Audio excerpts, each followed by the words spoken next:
හරිම සුදුයි.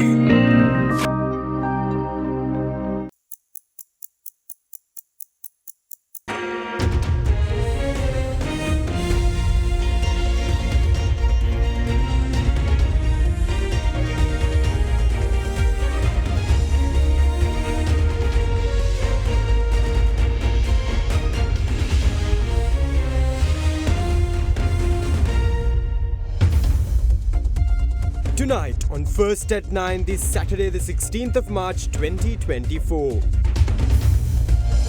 Back to the future. President promises to restore the lost gains of the Sri Lankan economy. Invites foreign investments to propel economic growth. ඒත් අපේ අපනයනේ වැඩි කරන්න ඕනේ. අපේ ණය බේරුම් කරාන් පස්සේ මේ අවුරුද්ද තුලදී බලාපොරොත්තු වෙන ඊට පස්සේ විදේශ ආයෝජන ලබා ගන්න. Reducing recession. Sri Lanka's economic contraction in 2023 reduces to negative 2.3%. Agriculture sector expands by 2.6%. The heat wave.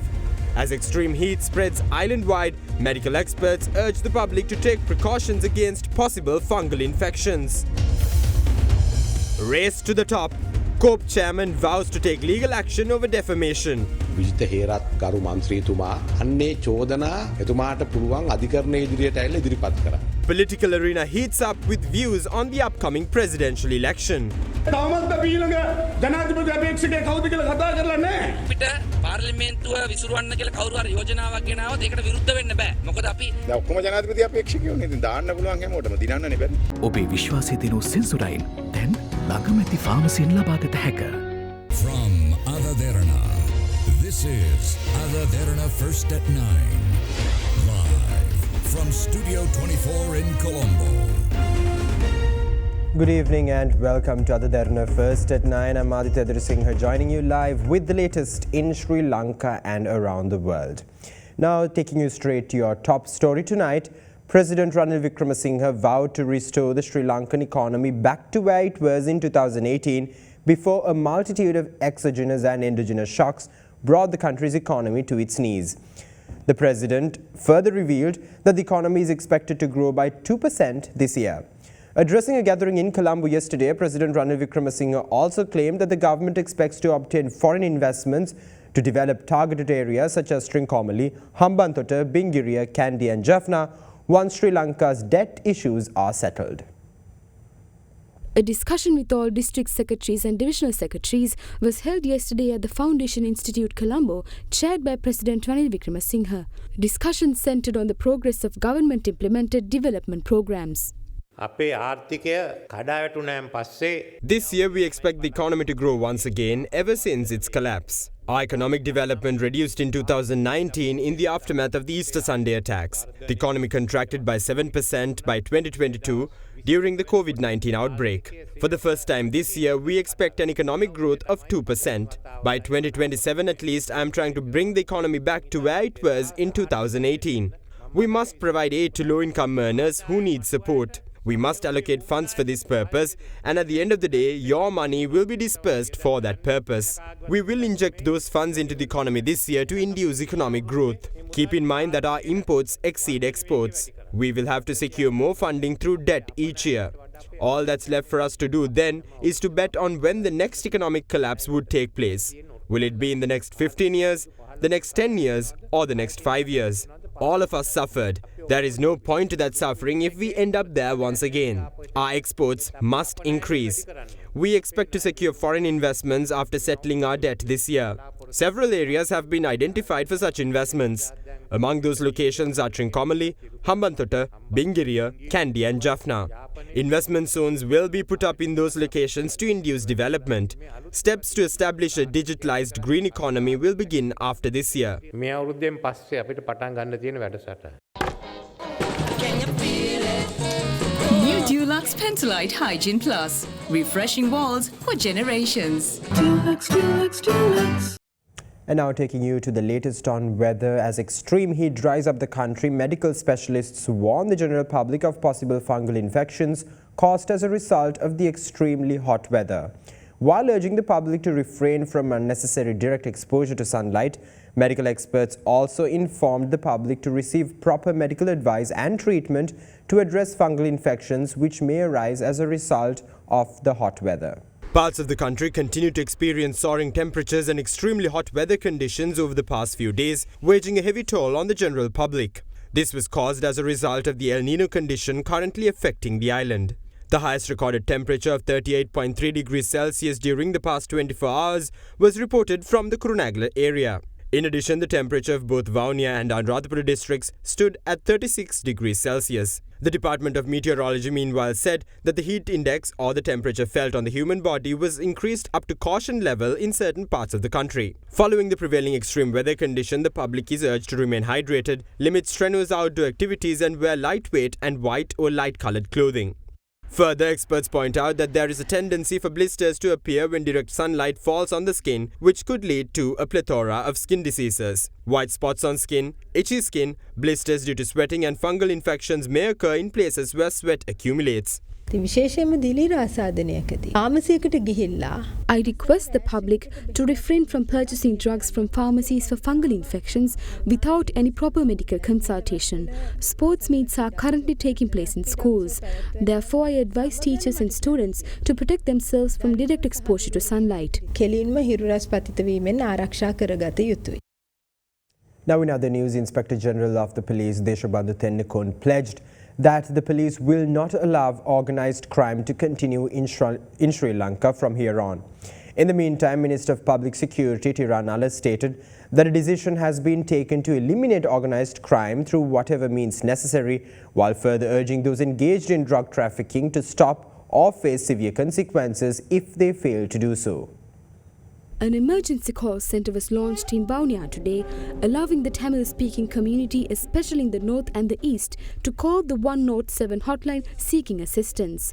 The hotline, introduced under the directives of President Ranil Wickremesinghe, was launched at the office of the Vaunia Senior Superintendent of Police under the patronage of Minister of Public Security Derana English and the Inspector General of Police Deshabandhu Tennakon. Tamils across Sri Lanka can call the 107 hotline to seek assistance from today onwards. Only Tamil-speaking officers will answer those calls. Your concerns will immediately be directed to the relevant police station of your domain and necessary action will be taken accordingly. The Yuktiya special operation has been in effect for 3 months now. The police have been able to seize narcotics worth 8.634 billion rupees within those 3 months. We also confiscated property worth 727 million rupees owned by drug traffickers. The police will take steps to confiscate all assets of drug traffickers. We will not allow organised crime to continue.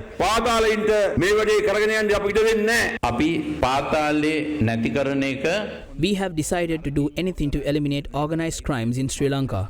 I have informed the Inspector General of Police that I need to see a substantial change in the status quo by the 30th of June this year. However, the country has seen a massive change within 3 months. We are taking stern decisions when necessary. This is why we urge those engaged in drug trafficking to kindly stop.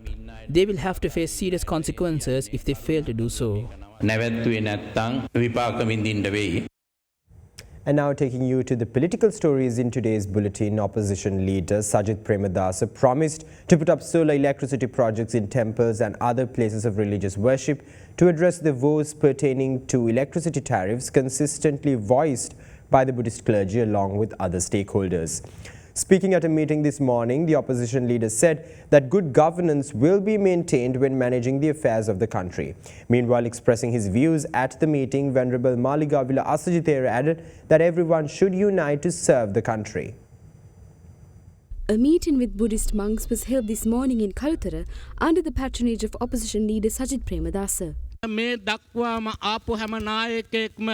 All leaders who secured power so far gained that power by standing on the shoulders of the Buddhist clergy. Later, they neglected the Buddhist clergy. At a time like that, you must definitely become the leader of this country. After you are elected, what will you do to pay the electricity bills of the temples? What measures do you propose to develop the monasteries? And what will you do to uplift the living standards of the devout worshippers? It is essential that all of you unite to serve the country.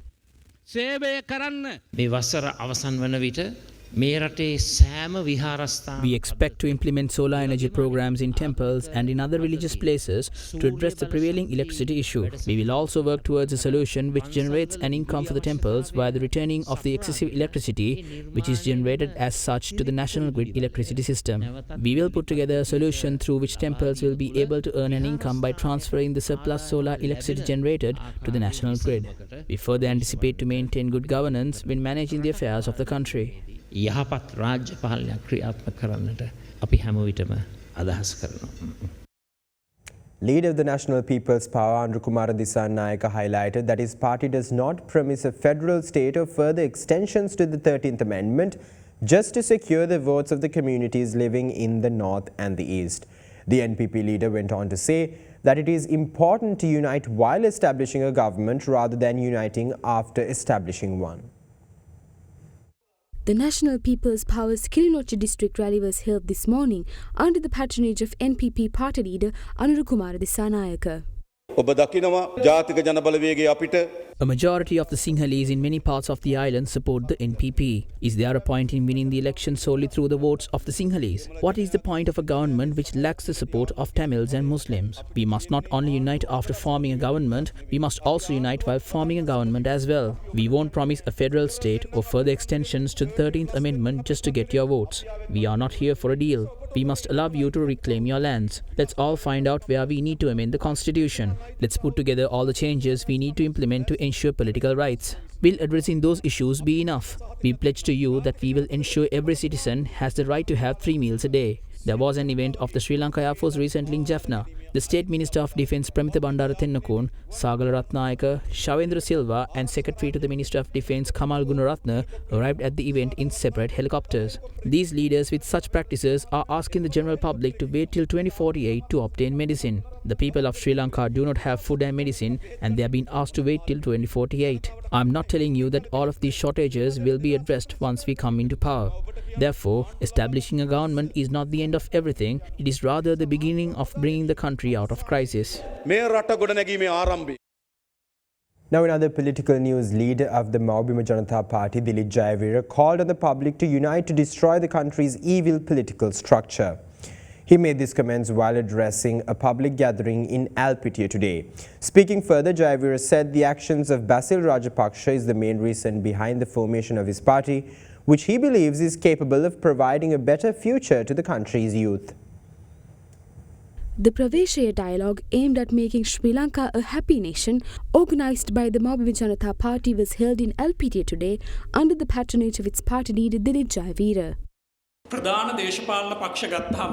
None of the members of the youth can move forward by joining the mainstream political parties because they are structured in a way which guarantees that their families are protected. Against such a backdrop, the Maubima Janata Party was formed to provide opportunities to the youth.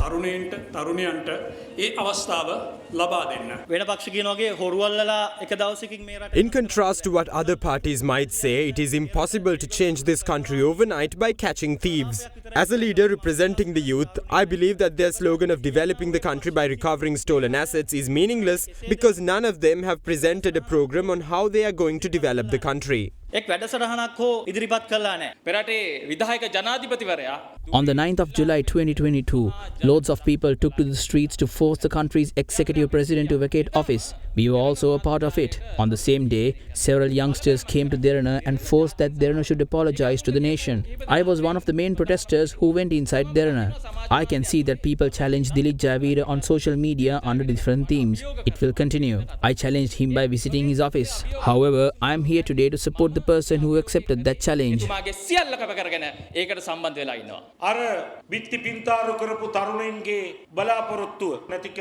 All of us know that the SLPP destroyed the expectation of the youngsters who painted walls after the presidential election. My message to Basil Rajapaksa, who visits Sri Lanka during his holidays to engage in politics, is that my heart is still young and I can hear your voice. The main reason behind this purple wave is none other than Basil Rajapaksa. If there is a wave building up at the moment to destroy the cruel political structure of this country, we must unite to do so. But we must also do it by not following the previous trend. Now in other political news, parliamentarian of the Sri Lanka Podujana Peruman and chairman of the Committee on Public Enterprises Rohit Abegunawardena said legal action will be taken against National People Power's MP Vijitha Herath for accusing him of being a thief. In a recent media briefing, MP Herath, who referred to the recent appointment of MP Rohit Abegunawardena as the chairman of the Committee on Public Enterprises, said it is impossible to tackle fraud and corruption via the committee when a thief is appointed as its chairman. Meanwhile, with regard to the presidential election, Samika Jana Balavegi expressed their readiness for both presidential and parliamentary elections. Its MP S.M. Marikar said they will not hesitate to support any proposal that will be submitted to dissolve the parliament. With that, let's have a look at some of the views expressed in the political arena today. Even though promises are made to the IMF that steps will be taken to tackle fraud and corruption, a thief has been appointed as the chairman of the Committee on Public Finance, which is responsible for acting against fraud and corruption. It is impossible to catch thieves by appointing other thieves to catch them. විජිත හේරත් ගරු මන්ත්‍රීතුමා MP Vijitha Herath can present those claims before court. My lawyers will send him a notice next week, and if he fails to respond to it, I expect to take legal action against him for defaming me. අධිකරණ ක්‍රියාමාර්ග ගැනීම සඳහා මම බලාපොරොත්තු වෙනවා මගේ නීතිවේදීන් සමග. අපි ජනතාවගේ නිල්ලා සිටින්නේ We request the people to select politicians who are capable of taking responsibility for the country's future by evaluating their past records without being deceived. If not, the future generation will be placed in peril. Ranil Wickremesinghe මහත්තයා ජනාධිපති Solutions to socio-economic problems that existed back then were provided by appointing Ranil Wickremesinghe as the president. However, we haven't held a discussion on who will be our candidate for the presidential election. We never know which election will come first. Basil Rajapaksa මහත්මයා පැහැදිලිව ප්‍රකාශ කරා Basil Rajapaksa clearly stated that President Ranil Wickremesinghe is a good leader. Indirectly, he says that the president is the most suitable candidate. If a member submits a proposal to dissolve the parliament, we cannot object to it because we requested an election. We are ready for both the elections. According to the constitution, the presidential election will be held between 16th of September and 16th of October, and we are in the process of taking steps towards claiming victory. Why can't I contest? I have a good party, which is the New Lanka Freedom Party. I am its leader and I am good at what I do. I have met all those qualifications. I am the most suitable person to resurrect this country. In another few days, there will be a lot of candidates for the presidential election. Anyone can contest, but what is difficult is claiming victory. The funeral of the 6 Sri Lankans who were brutally murdered at their own residence in Canada recently is expected to be held in Ottawa tomorrow. It was reported that the father and the sole survivor of the incident, Dhanushka Wickremesinghe, will be attending the funeral. As such, the funeral of the 6 Sri Lankans, 5 from the same family, and their acquaintance Gamini Amarakon will be held at the Infinity Convention Centre in Ottawa. An opportunity to leave notes of condolences will be provided to the crowds gathering tomorrow. Notes, toys and other mementos left at the memorial held at a park in close proximity to the residence of the victims will be given to the Hilda Jayawardena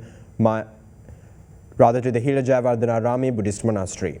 February Soiza, the only suspect of the mass murder, faced his second court appearance last Thursday. The motive behind the devastating mass murder is yet to be uncovered.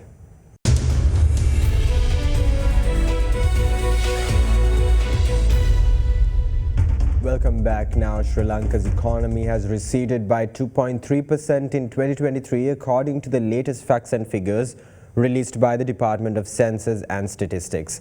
According to the DCS, the agricultural sector of the economy saw an expansion of 2.6%, while the industrial and services sectors saw a decline of 9.2% and 0.2% respectively. Now let's take a look at Sri Lanka's economic report card in 2023. Releasing national accounts estimates, the Department of Census and Statistics reports that Sri Lanka's gross domestic product growth for 2023 was estimated at negative 2.3%. Accordingly, Sri Lanka's GDP for the year 2023 at constant price decreased to 11.881 trillion rupees from 12.161 trillion rupees recorded in 2022. In 2023, agricultural activities contributed to 8.3% of Sri Lanka's GDP, while industrial and service sectors contributed 25.6% and 59.9% respectively. Overall, agriculture activities reported an expansion of 2.6% compared to the negative 4.2% growth recorded in 2022.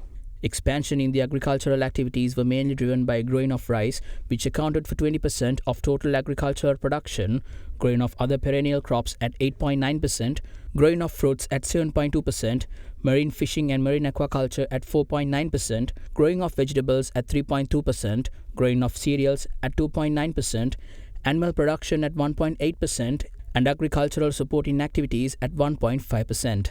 Meanwhile, industrial activities contracted by 9.2% last year, further exacerbating the 16% decline which manifested in 2022.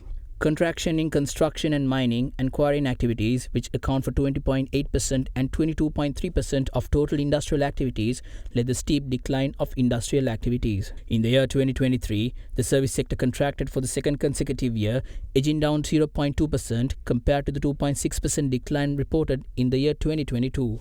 The decline was led by the contraction of IT programming consultancy and related activities, financial service activities, real estate activities and ownership of dwelling, telecommunication, programming and broadcasting activities, public administration and defence and human health services.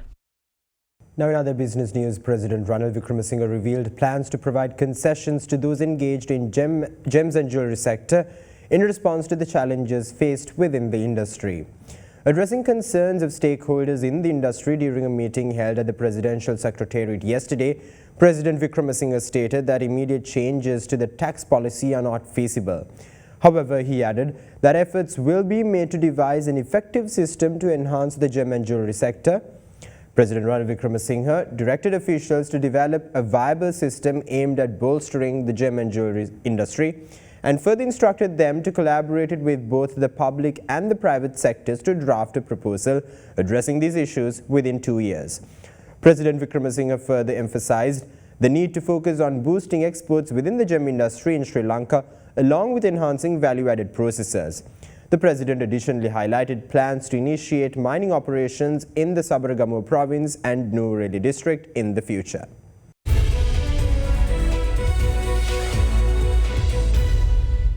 Now in your corporate developments, Heritage Ayurveda secured the accolade as the best Ayurveda resort in Sri Lanka at the 9th FIT Health and Wellness Awards held in Berlin recently. Meanwhile, Lanka PLC recently disclosed the dealings made by the directors of its company. With that, here's a look at some corporate news in brief. Heritage Ayurveda recently secured the accolade as the best Ayurveda resort in Sri Lanka at the 9th FIT Health and Wellness Awards held in Berlin, organised by Fit Racing and held in conjunction with ITB Trade Fair. This recognition comes as a testament to Heritage Ayurveda's unwavering commitment to providing wellness experiences to its guests. This award is based on the positive feedback received from the customers of Fit Racing who have experienced the benefits of the Ayurvedic treatments and therapies firsthand. In the meantime, Lanka PLC recently disclosed the dealings made by the directors of the company.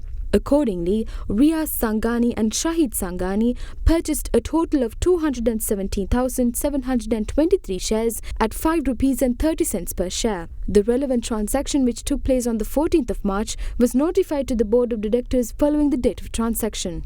In other corporate news, HVA Foods PLC announced the appointment of directors to the company. Christopher Graham-Stoke was appointed as the Executive Director and Chief Executive Officer of the company with effect from the 1st of April this year. The company further added that the relevant interest in shares issued by the company held by CG Stoke as at date of his appointment will be announced in due course.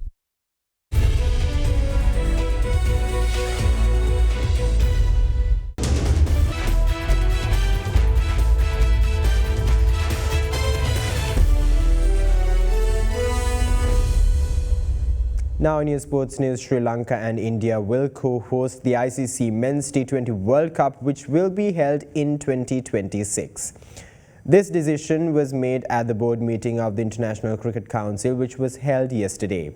According to the ICC, the Men's T20 World Cup will see 12 automatic qualifiers. These will include the joint hosts, along with the top 8 teams from the ICC Men's T20 World Cup 2024, with the remaining spots to be filled from the next highest ranked teams on the Men's T20 International Rankings table as at the 30th of June 2024. The remaining 8 teams will be identified through regional qualifiers. And with that, we wrap up tonight's edition of Ada Derana First at 9. Stay in touch with us on www.adaderana.lk for the latest developments around the clock. Thank you. Have a great night. For news and information you can trust 24 hours a day, visit adaderana.lk.